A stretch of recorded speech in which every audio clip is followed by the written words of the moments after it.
ఈరోజు మనం police constable మరి ఎస్ఐ నోటిఫికేషన్ గురించి తెలుసుకుందాం. చూడండి, అయితే చాలామంది మాకు కామెంట్స్ పెట్టడం కానీ కాల్స్ కానీ చేయడం జరుగుతుంది. సార్ అసలు పోలీస్ నోటిఫికేషన్ వస్తుందా రాదా సార్ అని చేస్తున్నారు. అదేవిధంగా ఎన్ని పోస్టులు ఉంటాయి సార్ అని కూడా అడగడం జరుగుతుంది. చూడండి, నోటిఫికేషన్ అయితే 2025లో కంపల్సరీ అయితే పోలీస్ నోటిఫికేషన్ అయితే రావడం జరుగుతుంది. అది కంపల్సరీ మే ఎండింగ్ లేదా జూన్ వరకు అయితే నోటిఫికేషన్ అయితే రావడం జరుగుతుంది. పోస్టుల సంఖ్య చూసినట్టయితే కానిస్టేబుల్ చూసినట్టయితే ఒక 12,000 నుంచి 13,000 వరకు కానిస్టేబుల్కి సంబంధించి నోటిఫికేషన్ రావచ్చండి. 12,000 నుంచి 13,000 వరకు అయితే కానిస్టేబుల్కి సంబంధించిన నోటిఫికేషన్ రావచ్చు.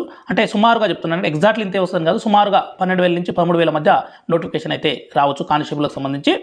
అదేవిధంగా ఎస్ఐ సబ్ ఇన్స్పెక్టర్ చూసినట్టయితే ఒక 1000 నుంచి 1200 పోస్టులకు సంబంధించి 1000 నుంచి 1200 పోస్టులకు సంబంధించి నోటిఫికేషన్ అయితే రావచ్చు.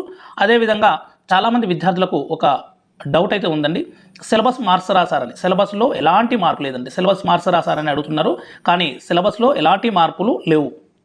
ఫస్ట్ ప్రిలిమ్స్ ఉంటుంది గతంలో ఉన్న విధంగానే, తర్వాత ఈవెంట్స్ కండక్ట్ చేయడం జరుగుతుంది, తర్వాత మెయిన్స్ అనేది ఉండడం జరుగుతుంది. పోయిన సంవత్సరం ఎలా చేశారో, గతంలో జరిగిన నోటిఫికేషన్లకు అయితే ఎలా ఉందో అలానే సిలబస్ ఉంటుంది. ఫస్ట్ ప్రిలిమ్స్ కండక్ట్ చేస్తాడు, ప్రిలిమ్స్లో క్వాలిఫైడ్ అయిన వాళ్ళకు మళ్ళీ ఈవెంట్స్ అనేది పెట్టడం జరుగుతుంది. ఈవెంట్స్ అయిపోయిన తర్వాత మెయిన్స్ అనేది అయితే పెట్టడం జరుగుతుంది. ఆ ప్రిలిమ్స్ కూడా 200 మార్క్స్, ప్రిలిమ్స్ కూడా గతంలో జరిగినట్టు 200 మార్క్స్ ఉండడం జరుగుతుంది. ఈవెంట్స్ పెట్టడం జరుగుతుంది. అదేవిధంగా మెయిన్స్ కూడా 200 మార్క్స్ అయితే మెయిన్స్ అయితే పెట్టడం జరుగుతుంది. ఎలాంటి సిలబస్లో మార్పు అయితే లేదు. అదేవిధంగా నోటిఫికేషన్ కూడా మనం మే లేదా జూన్లో అయితే కంపల్సరీ అయితే పోలీస్ కానిస్టేబుల్కి సంబంధించిన నోటిఫికేషన్ రావచ్చు. అయితే ఎవరైతే మీరు ప్రిపరేషన్లో లేరో మీరందరూ కూడా పోలీస్ వైపే, నాకు పోలీస్ ఉద్యోగమే ఆసక్తి అనుకునే వాళ్ళు ఎవరైతే ఉన్నారో వాళ్ళందరూ కూడా మీ యొక్క ప్రిపరేషన్ని స్టార్ట్ చేయండి. ఎవరైతే నాన్ మ్యాథ్స్ విద్యార్థులు ఉన్నారో మీరందరూ కూడా మ్యాథ్స్ వైపు కాన్సన్ట్రేషన్ చేయండి. Civil constable, fire, excise constable లాంటి ఉద్యోగం రావాలంటే కంపల్సరీ మీరైతే మ్యాథ్స్ చేయాలండి. మ్యాథ్స్ అర్థమెటిక్ అండ్ రీజనింగ్ చేస్తేనే మీకు సివిల్ కానిస్టేబుల్ లాంటి ఉద్యోగం అయితే రావడానికి ఆస్కారం ఉంటుంది. ఈవెంట్స్ నేను చాలా చేసి మామూలుగా నేను ఎడ్యుకేషన్ మీద అంటే నేను చదువు మీద కాన్సన్ట్రేషన్ పెడుతుంటే మీకు టీఎస్ఎస్పీ, ఏఆర్ లాంటి ఉద్యోగాలు అయితే రావడానికి ఆస్కారం ఉంది. అదే సివిల్, ఫైర్, జైల్ వాటర్ ఇలాంటి మంచి ఉద్యోగాలు రావాలనుకుంటే మాత్రం మీరు జిఎస్ జనరల్ స్టడీస్తో పాటు ఇంగ్లీష్తో పాటు మీరు అర్థమెటిక్ రీజనింగ్ మీద మీరు కాన్సన్ట్రేషన్ పెట్టినట్టయితే సులభంగా మంచి ఉద్యోగాన్ని అయితే కొట్టుకోవడానికి ఆసక్తి ఉంటుంది. అదంటే ఈజీగా కొట్టుకోవడానికి ఉంటుంది.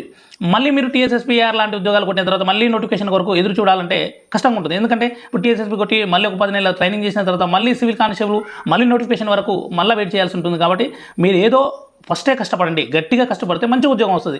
ఎప్పుడు కష్టపడకుండా ఏమో వస్తుందిలే చూద్దాంలే అనుకుంటా ఉంటే మళ్ళీ నోటిఫికేషన్ వస్తుంది, మిస్ అవుతుంది. కాబట్టి అలా కాకుండా మీకు యూనిఫామ్ వేయాలని కోరిక ఉన్నట్టయితే మీరు మీ యొక్క ప్రిపరేషన్ని స్ట్రాటజీ అంటే ఏ విధంగా చదవాలి, రోజుకి ఎన్ని గంటలు చదవాలి అనేది ఒక టైం టేబుల్ పెట్టుకొని చదవండి. తప్పకుండా మీరైతే సక్సెస్ అవుతారు. కంపల్సరీ అయితే పోలీస్ డిపార్ట్మెంట్కి సంబంధించిన నోటిఫికేషన్ అయితే రావడానికి ఆస్కారం ఉంది.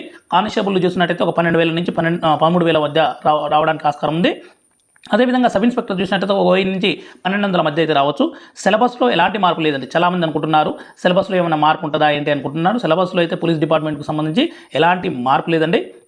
అదేవిధంగా ప్రిలిమ్స్, ఈవెంట్స్, మెయిన్స్ అదే యథావిధంగా గతంలో జరిగిన విధంగానే ఉండడం అయితే జరుగుతుంది.